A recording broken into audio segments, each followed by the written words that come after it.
Subscribe to our channel by clicking the subscribe button. Click the bell button and enjoy the latest uploads from our channel. الحمدللہ رب العالمین والصلاة والسلام علی سید المرسلین اما بعد۔ ایک بھائی سوال کرتے ہیں کہ جب کوئی فوت ہو جائے تو اس کی وراثت میں سے اس کی بیگم اور اس کے بچوں کا حصہ کتنا ہوگا؟ تو گزارش یہ ہے کہ اللہ رب العزت نے سورہ نساء میں آیت نمبر 12 میں فوت ہونے والی کی بیوی کا حصہ بیان کیا ہے۔ چنانچہ اللہ تعالیٰ فرماتے ہیں وَلَهُنَّ الرُّبُعُ مِمَّا تَرَكْتُمْ إِن لَّمْ يَكُن لَّكُمْ وَلَدٌ فَإِن كَانَ لَكُمْ وَلَدٌ فَلَهُنَّ الثُّمُنُ مِمَّا تَرَكْتُم مِّن بَعْدِ وَصِيَّةٍ تُوصُونَ بِهَا أَوْ دَيْنٍ، کہ جب کوئی فوت ہو جائے اور اس کی اولاد نہ ہو تو اس کی وراثت میں سے اس کی بیگم کو چوتھا حصہ ملے گا،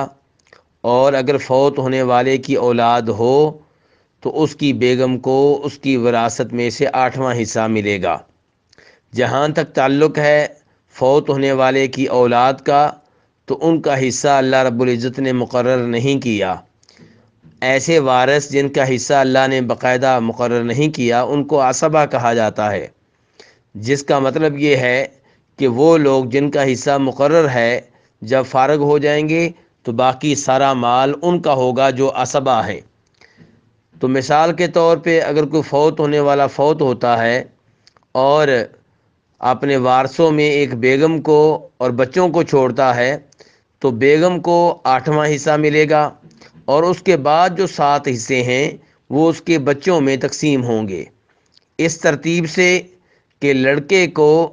2 حصے ملیں گے اور لڑکی کو 1 حصہ ملے گا۔ اللہ تعالیٰ فرماتے ہیں لِلذَّكَرِ مِثْلُ حَظِّ الْأُنثَيَيْنِ۔ اب یہاں پہ شاید کچھ لوگوں کو حیرانگی ہو کہ شریعت نے لڑکے کے لیے 2 حصے رکھے ہیں اور لڑکی کے لیے 1، تو ایسے لوگوں کو یہ بھی معلوم ہونا چاہیے کہ اللہ رب العزت نے مالی ذمہ داریاں مردوں پہ ڈالی ہیں، عورتوں پہ نہیں ڈالیں، یعنی کہ مرد حضرات وہ اپنی بیگم اپنے بچوں پہ خرچ کرنے کے ذمہ دار ہیں، عورتیں ذمہ دار نہیں ہیں۔ ایک عورت پہ خرچ کرنے کا ذمہ دار پہلے اس کا باپ ہے، وہ اگر فوت ہو جاتا ہے تو اس کے بھائی ہیں، شادی ہو جاتی ہے تو اس کے خاوند اس کے اوپر خرچ اس کا خاوند اس پہ خرچ کرنے کا ذمہ دار ہوگا، وہ فوت ہو جائے تو پھر یہ ذمہ داری بیٹوں پہ آن پڑتی ہے۔ تو اس لیے شریعت نے کہا ہے کہ لِلذَّكَرِ مِثْلُ حَظِّ الْأُنثَيَيْنِ، کہ اگر کوئی فوت ہونے والا فوت ہوتا ہے تو اس کی اولاد میں